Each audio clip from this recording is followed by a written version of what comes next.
Bonjour à tous. Alors, je suis Rebecca Biban, j'ai 25 ans et je suis en études de gestion à l'Université de Rouen. Alors, ça va être un peu long, mais voilà. Alors, j'ai fait une sorte de déclaration pour accepter le Seigneur dans ma vie à l'âge de 12-13 ans, à la suite d'un événement qui a touché notre famille. Et donc, du coup, je ressentais en fait le besoin de chercher Dieu en fait. Et donc, du coup, j'ai fait comme un peu en Afrique, tout ça. Seigneur Jésus, je t'accepte comme Seigneur et Sauveur dans ma vie. Et puis voilà, on m'a fait faire cette déclaration. Et ma vie, en fait, elle a continué. J'ai continué le cours de ma vie tranquillement. Mais je crois à cette époque, j'étais en 5e, je crois. Et jusqu'en terminale, en fait, je vivais plusieurs difficultés.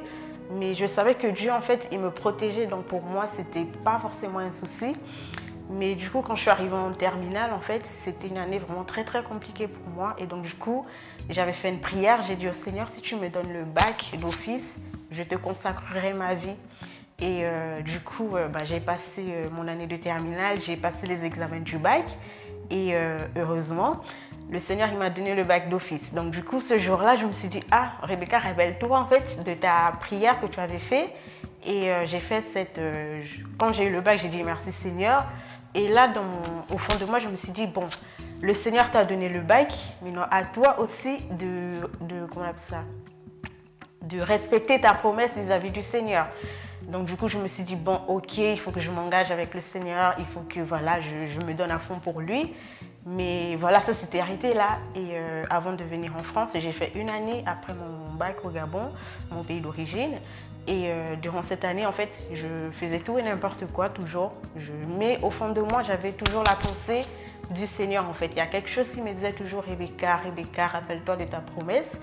Et après ma première année à l'université du pays, on a reçu le pasteur d'une assemblée de la France qui est venu au Gabon. Et donc du coup, quand il est arrivé, je me suis dit, ah, là tu ne vas plus fuir, tu seras obligé d'aller voir ce pasteur et de faire ce qu'il y a à faire en fait pour ta consécration au Seigneur. Et c'est durant en fait le séjour de ce pasteur au Gabon que j'ai finalement décidé de respecter ma promesse vis-à-vis du Seigneur. Et c'était en 2015.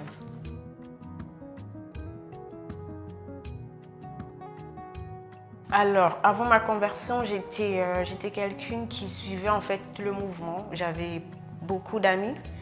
Et en fait, tout ce que mes amis faisaient, en fait, je ressentais en fait le besoin de faire la même chose qu'eux.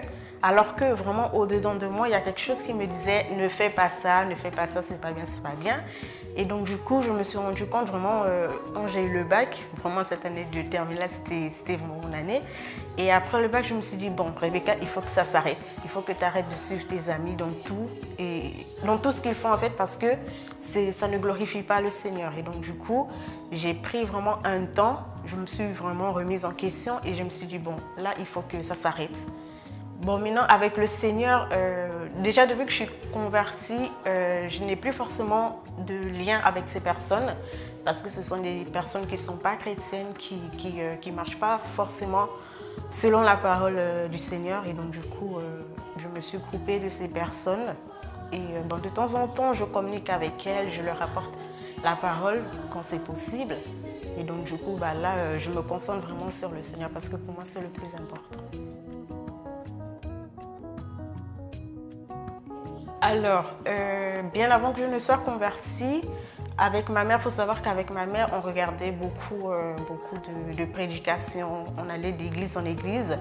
Et il y a un verset de la Bible qui m'avait marqué, qui se trouve dans Matthieu 6, 33, qui dit « Cherchez d'abord le royaume des cieux et sa justice et tout le reste vous sera donné par-dessus tout. » Bon, je n'étais pas chrétienne, donc du coup, je ne savais pas forcément trop ce que ça voulait dire.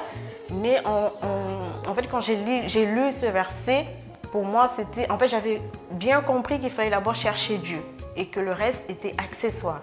Du coup, je me suis dit, bon, il faut que je cherche Dieu. Et quand je me suis convertie, c'est toujours un verset en fait, sur lequel je médite beaucoup.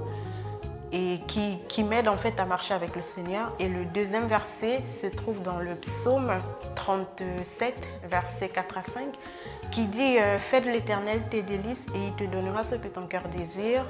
Recommande ton sort à l'Éternel. Donc pour moi en fait, la vie, si je peux le dire, la vie chrétienne en fait, ça se résume à ça, mettre le Seigneur à la première place et en fait lui il s'occupera en fait de tout ce dont on a besoin.